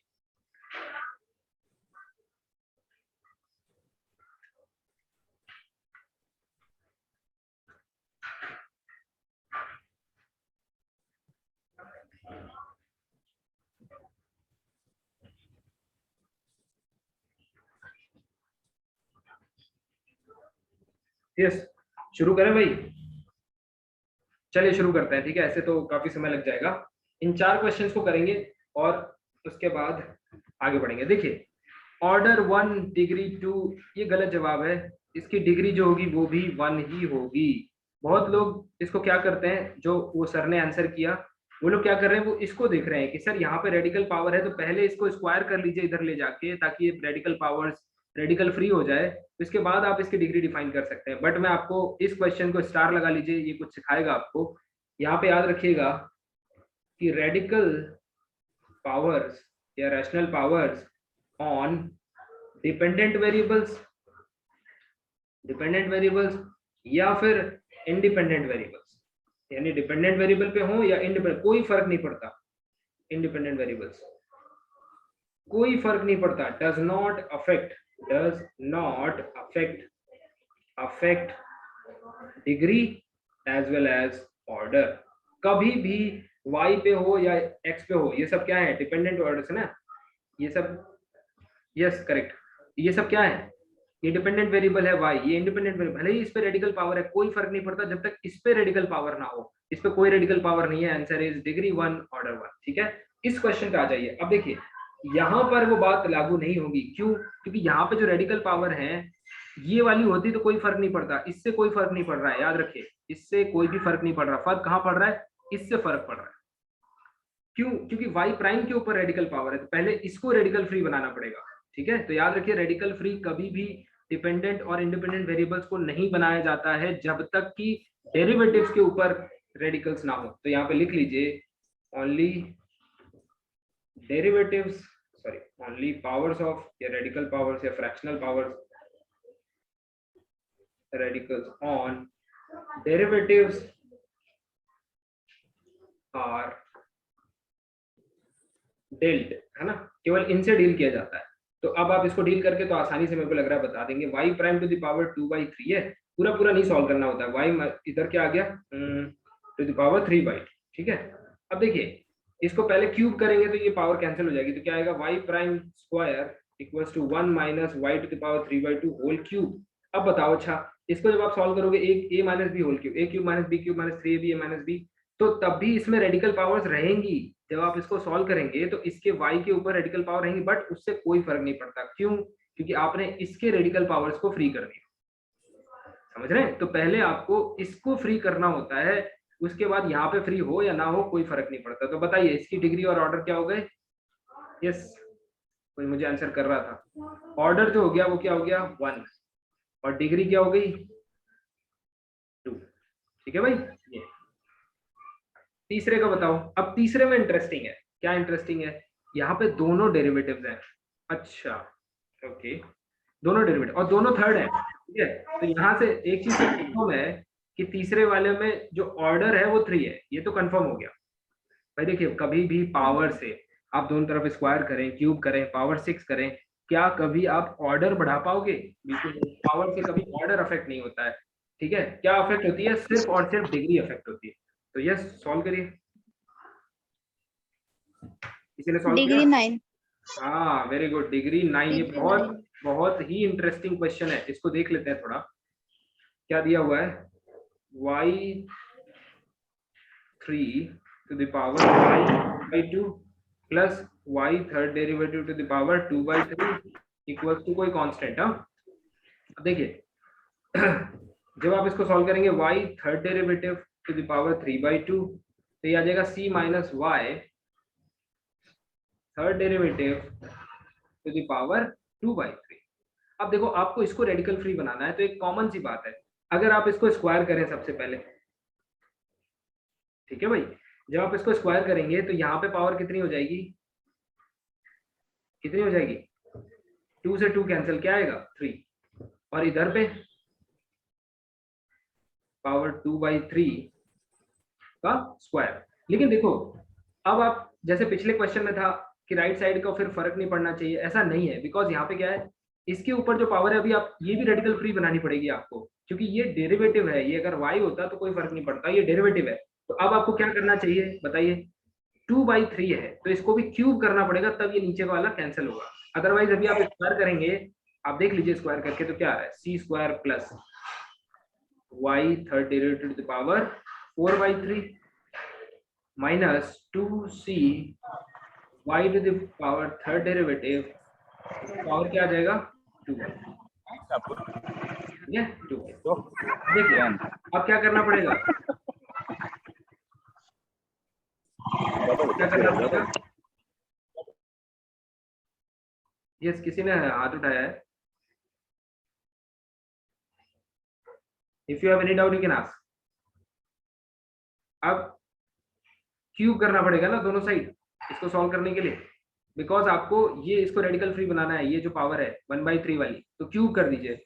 क्यूब करेंगे तो इधर क्या आ जाएगा 9, और इधर क्या हो जाएगा c² plus y triple dash 1/3 minus 2c y to the power 2/3 whole cube. बताइए जब आप क्यूब करके इसको सॉल्व करेंगे तो ये सारी पावर बैलेंस हो जाएंगी कि नहीं? यस और नो? Yes sir.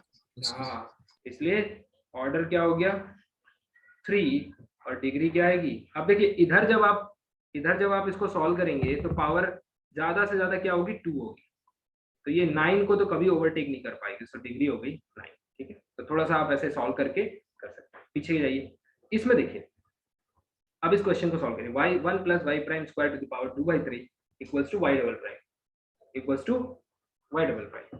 अब देखिए इसको क्या करना पड़ेगा आपको। यस, इसका क्या आंसर आया बताइए फटाफट।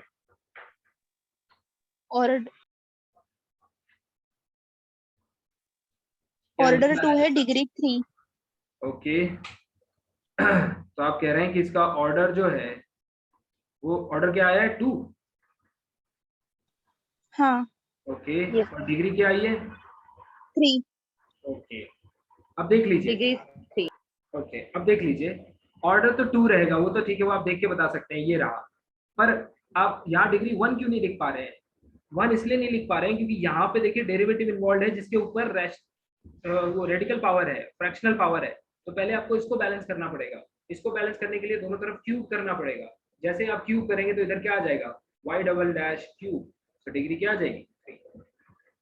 ठीक है, अब मैं आपसे पूछूं, मुझे लग रहा है इतने क्वेश्चन सफिशिएंट है आपके लिए, आप ये बता पाएंगे कि क्या हो रहा है भाई, कैसे चल रहा है। चलिए अब मैं आपसे पूछूं कि आपने ऐसे डिफरेंशियल इक्वेशन, तो tell me a differential equation whose degree is not defined.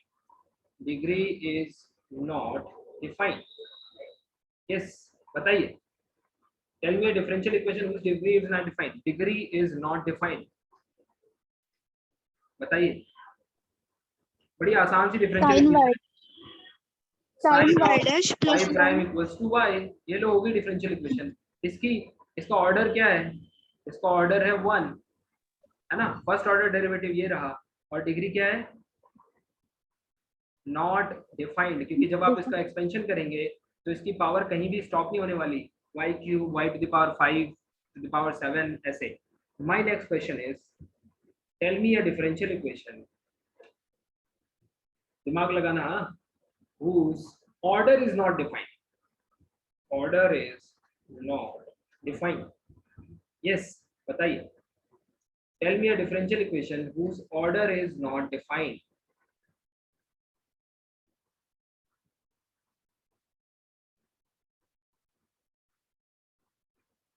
बताइए।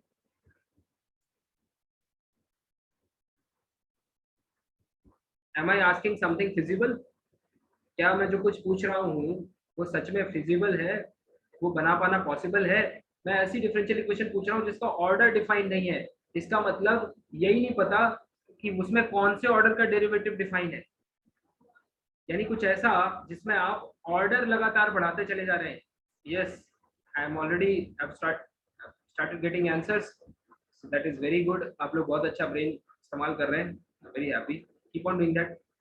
So answer is not possible. क्यों पॉसिबल नहीं है? पॉसिबल इसलिए नहीं है क्योंकि ऐसी डिफरेंशियल इक्वेशन जिसका ऑर्डर ही नहीं है, मतलब कितने ऑर्डर का डेरिवेटिव इसमें है यही नहीं पता, तो डिफरेंशियल इक्वेशन कैसे बनी, है ना। कोई भी ऐसा मशीन, ये फंक्शन क्या है, मशीन है जो इसकी पावर को लगातार बढ़ाता चला जाएगा। कोई भी ऐसी मशीन नहीं है जिससे आप डेरिवेटिव के ऑर्डर को लगातार बढ़ाते चले जाएं, ऐसी कोई मशीन नहीं। ठीक है, तो यानी कि ऐसा कभी नहीं हो सकता कि डिग्री डिफाइन हो पर ऑर्डर डिफाइन हो, ऐसा कभी नहीं हो सकता। स्टार लगा लीजिए इन दोनों क्वेश्चंस पे और फिर हम लोग आगे बढ़ते हैं। ठीक है, चलो। एक छोटा सा क्लासिफिकेशन है डिफरेंशियल इक्वेशन का। ऑर्डिनरी डिफरेंशियल इक्वेशन का एक क्लासिफिकेशन है, इसको भी पढ़ते जाइए, संडे है, थोड़ी देर 10 मिनट ले लीजिए। लीनियर और नॉन लीनियर आसान है, इसलिए इसको करते हुए चलते हैं। लीनियर डिफरेंशियल इक्वेशंस किसको कहते हैं और नॉन लीनियर डिफरेंशियल इक्वेशंस किसको कहते हैं, ठीक है, लीनियर और नॉन लीनियर। तो देखिए मैंने क्या इंग्रेडिएंट बताए थे डिफरेंशियल इक्वेशन के, आपको क्या क्या लगता था, इंडिपेंडेंट वेरिएबल, डिपेंडेंट वेरिएबल और इसकी powers y, y square, y cube, फिर डेरिवेटिव और हायर डेरिवेटिव्स और डिपेंडेंट वेरिएबल और उसके डेरिवेटिव्स का प्रोडक्ट। ये मेन इंग्रेडिएंट होते हैं किसी भी डिफरेंशियल ऑर्डिनरी डिफरेंशियल इक्वेशन को बनाने के। तो याद रखिए ऐसी डिफरेंशियल इक्वेशंस लीनियर होती हैं जिनमें क्या ना हो, जिसमें डिपेंडेंट वेरिएबल या फिर डेरिवेटिव या फिर इनके मल्टीप्लिकेशंस,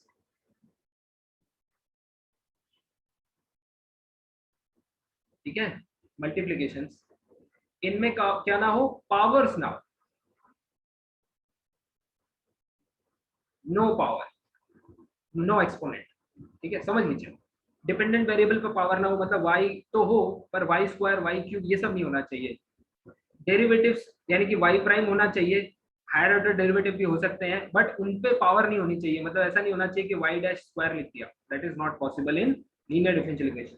और मल्टीपल्स भी नहीं होने चाहिए, मतलब ऐसा नहीं होना चाहिए कि y इंटू वाई प्राइम लिखा हुआ है, ये भी पॉसिबल नहीं है ना। तो याद रखिए क्या क्या नहीं मना है, यहाँ पे देख लो क्या क्या मना है।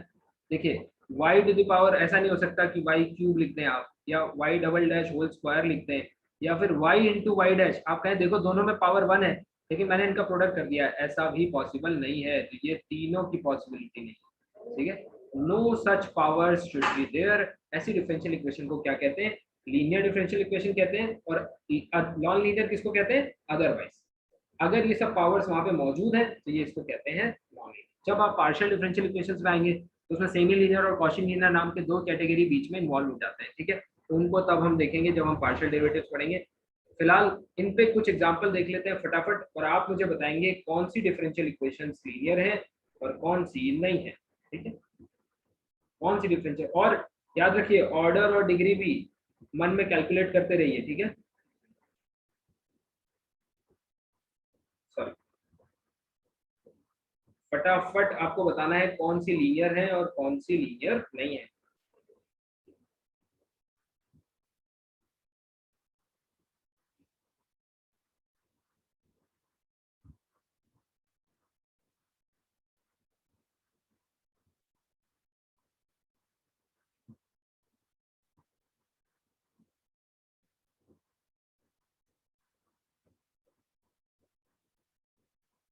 यस, ये तीनों में बताना है आपको कौन सी लीनियर है और कौन सी लीनियर नहीं। First is linear, second is non-linear, and third also. ओ आपने एकदम उल्टा बता दिया ये जो है First non-linear, second and third linear. This is non linear. देखिए सिर्फ आंसर मैं आपको ये चीज आज सिखा दूं, भले ही आप कल क्लास में ना हो, आई डोंट नो कितने लोग यहाँ पे सीरियसली आए हैं और कौन से लोग जस्ट ऐसे ट्रायल, ठीक है, सबका वेलकम है, बट यहाँ पे एक चीज ध्यान रखना कि कोई भी चीज ना सिर्फ आंसर्स के लिए मत करना। जब आप एमएससी के बाद पढ़ रहे होते हैं किसी भी चीज को तो आप कभी आंसर्स के लिए मत पढ़ना, आप कॉन्सेप्ट्स के लिए पढ़ो। अगर आंसर्स के लिए पढ़ोगे तो 4 क्वेश्चन के आंसर तो निकाल लोगे, लेकिन जब एग्जाम में और डिफरेंट कॉन्सेप्ट बनेंगे तब आपको प्रॉब्लम हो जाएगी। So never go for the answer, पहले कॉन्सेप्ट को समझ लेंगे, जल्दबाजी नहीं करेंगे। अब देखिए यहाँ पे क्या है, वाई डबल डैश है, क्या मुझे इससे प्रॉब्लम है, नहीं, क्योंकि हायर ऑर्डर डेरिवेटिव हो सकते हैं, डेरिवेटिव्स, या फिर यहाँ पे लिख दीजिए हायर ऑर्डर डेरिवेटिव्स, ये हो सकते हैं हायर ऑर्डर डेरिवेटिव्स, कोई दिक्कत नहीं है। साइन वाई प्राइम ये है खतरे की घंटी, क्योंकि वाई प्राइम का जब आप एक्सपेंशन करेंगे तो क्या आएगा, y prime minus y prime whole cube by 3 factorial plus y prime to the power 5/5 factorial. अब जिन्होंने इसको लीनियर बोला था मुझे लगता है उनको समझ में आ गया होगा, ये सारी पावर्स आप कभी मैनेज नहीं कर पाएंगे, सो ये नॉन लीनियर है। सेकंड क्वेश्चन पे आइए, x into y double dash, क्या वाई डबल डैश से कोई प्रॉब्लम है? नहीं। X into y double dash, क्या यहाँ पे प्रोडक्ट डिपेंडेंट का यानी इंडिपेंडेंट वेरिएबल का डिपेंडेंट डेरिवेटिव के साथ हो सकता है? Yes it is possible. याद रखिए यहाँ पे x into y prime, x square y double prime, ये सब पॉसिबल है, कोई तकलीफ नहीं है। तकलीफ किससे है बेटा? याद रखिए तकलीफ है इसके मल्टीप्लीकेशन से, डिपेंडेंट वेरिएबल और उनके डेरिवेटिव से, यानी कि इससे ये ओके है, ये ग्रीन लाइन है, इसको कोई दिक्कत नहीं है, यस ग्रीन है। X square y double dash, ये भी ग्रीन है, जानबूझ के मैंने लिखा था, ये भी ग्रीन है क्योंकि ये प्रोडक्ट किसका है? इंडिपेंडेंट वेरिएबल और डेरिवेटिव का प्रोडक्ट है, कोई समस्या नहीं होती। और साइन एक्स, देखिए याद रखिए जब तक फंक्शन इंडिपेंडेंट वेरिएबल में बनाए जाते हैं तब तक कोई भी कभी ग्रीन सिग्नल रेड सिग्नल नहीं होता, इनमें कोई तकलीफ नहीं है। यहाँ तकलीफ थी क्योंकि ये वाई प्राइम की पावर को बढ़ा देते हैं, इसलिए क्या हो गया? लीनियर। तीसरे क्वेश्चन पे आते हैं, अब इसको ध्यान से देखिए, आपको तो खैर अभी यही समझ में आ गया होगा। E to the power y prime हो गई खतरे की घंटी, ये बढ़ा देगा इसकी पावर, ठीक है। फिर y इंटू एक्स, ये बिल्कुल सही है, इसको कोई दिक्कत नहीं है। tan y, ये भी प्रॉब्लमैटिक है, तो ये भी रेड है, ये भी प्रॉब्लमैटिक है। आंसर इज नॉन लीनियर, ठीक है, आंसर इज नॉन लीनियर। बताइए यहाँ तक समझ में आया? यस और no? Yes sir. Yes, sir. Okay, very good very good. चलिए 2-3 क्वेश्चन और कर लेते हैं फटाफट, एकदम बिजली की रफ्तार से बताना भाई। X square y double dash plus sin y into x cube plus tan x equals to 3 x square, sorry, x square sin y plus y prime plus y double prime equal to 0। तीसरा question है e to the power x square into y prime plus y double prime x cube equal to 0। फटाफट करते चले जाइए, जैसे जैसे मैं लिख रहा हूँ एकदम स्मार्टली करते चले जाइए इसको। y prime plus square root of y equals to x। और अगला क्वेश्चन है, लास्ट क्वेश्चन लिख रहा हूँ, लास्ट क्वेश्चन है y prime plus y equal to square root of x। ठीक है, हर एक का रीजन जाने बिना आंसर नहीं लिखेंगे कभी भी।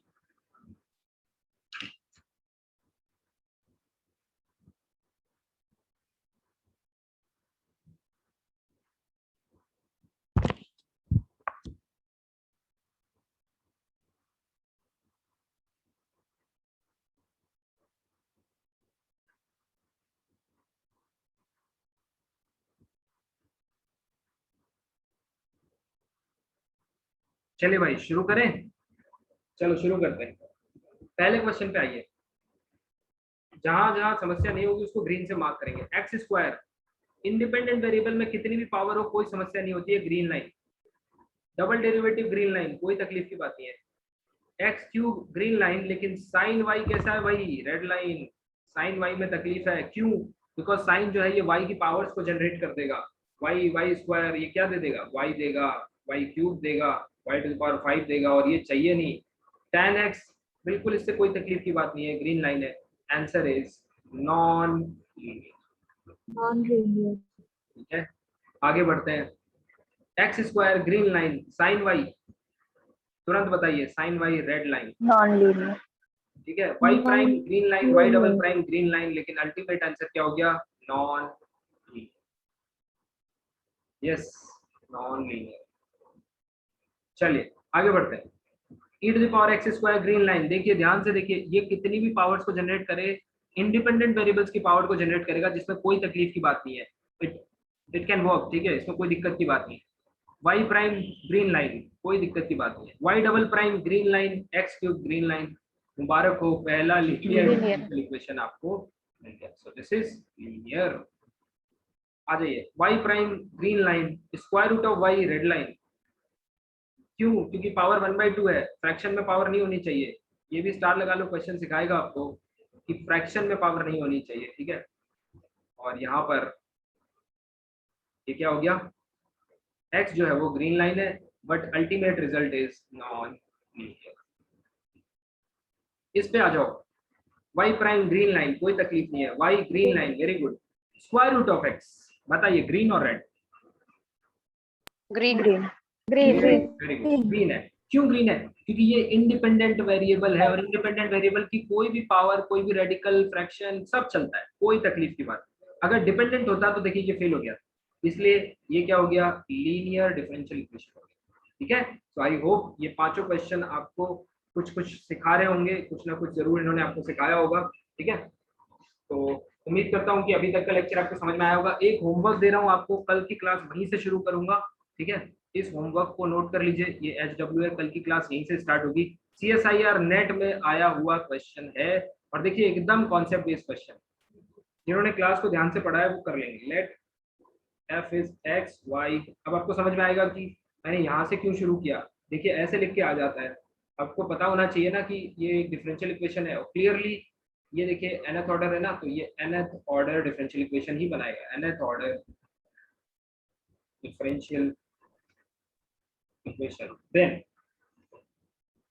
देखिए पहला है इफ f इक्वल्स टू 0, यानी कि ये डिफरेंशियल इक्वेशन जो है, if differential equation is linear then degree of f equal to 0 equals to 1। पहला ऑप्शन, एक एक ऑप्शन को ध्यान से देखना, बहुत अच्छा क्वेश्चन है ये, स्टार लगा लो, इस पे स्टार लगा लो, important question. If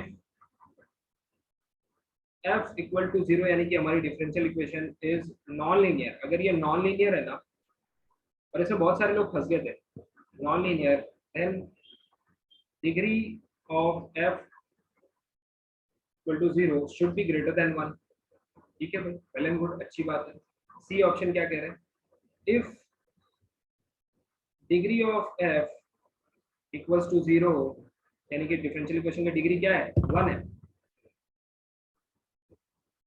degree of f is equals to 0 is 1, then f is linear। Option A और ऑप्शन बी को रिवर्स करके पूछ रहा है, और नेट में ना यही ब्यूटी है, वो लैंग्वेज का गेम ज्यादा खेलते हैं, कॉन्सेप्चुअली तो खैर है ही अच्छा। If degree of f equal to 0 is greater than 1 then f is non linear. याद रखिए, आप सभी लोगों को नेट का पैटर्न मालूम होगा कि इसमें एक से ज्यादा ऑप्शन भी करेक्ट हो जाते हैं, तो याद रखिए इसमें एक से ज्यादा ऑप्शन भी करेक्ट हो सकते हैं। Now it's over to you, आराम से करना। ठीक है, देख के समझ के जो भी आपने पढ़ा है उसको अच्छे से रिवाइज करना। इस लेक्चर का PDF भी आपको आपके चैनल्स पे, आपके जो रिस्पेक्टिव ग्रुप्स हैं उन पे मिल जाएगा, और कोशिश करिए कि हमारे मैथशाला ग्रुप से जुड़ने का लगातार प्रयास करें, जिनको भी ठीक लग रहा है। और इसका वीडियो भी आपको लिंक जो है वो रात तक अपलोड कर दिया जाएगा, और आपको लिंक शेयर कर दिया जाएगा। चलिए, थैंक यू फॉर ज्वाइनिंग। आपको कोई भी डाउट है